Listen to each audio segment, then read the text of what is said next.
Environmental groups are calling for a federal investigation into BC's so-called recovery strategy for wildlife at risk. They say that BC is failing to identify critical habitat for the survival of many species.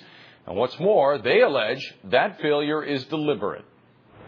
They are the poster animals when it comes to protecting BC's endangered species. The Vancouver Island marmot, for example, is fighting for survival, and the spotted owl population, of which there were once 500 pairs residing in BC, is now thought to consist of less than 20 birds. Protecting their continuing existence means protecting their habitat.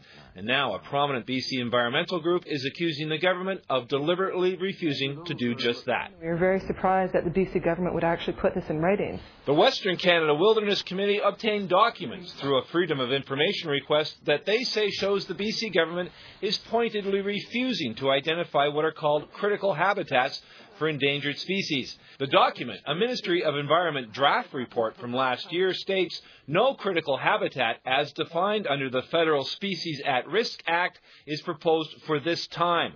More definitive work must be completed before any sites can be formally proposed as critical habitat. And what the Species at Risk Act requires, which is our federal endangered species legislation, is that scientists identify why species are at risk and the habitat that they need to recover.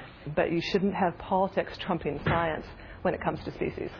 Premier Campbell has the will to make it happen and to protect the environment. The BC Liberal government, with help from such celebrities as California Governor Arnold Schwarzenegger, has made environmental protection one of its cornerstone policies.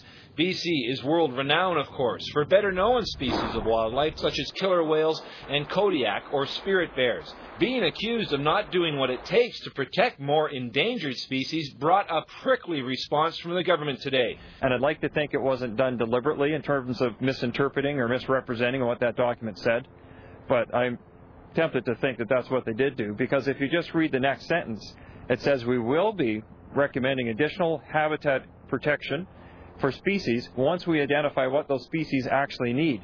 And Penner said the marmot, while still not off the critical list, is making a comeback in terms of numbers. Vancouver Island marmot numbers are now increasing, and they're showing some progress because of the actions of government. Barry Penner is promising the critical habitats of endangered species will indeed be identified and protected. When that will happen is still unclear, but environmental groups want it to happen much sooner than later. And here are just some of the 64 separate species that are said to be especially vulnerable or sensitive to habitat loss in BC.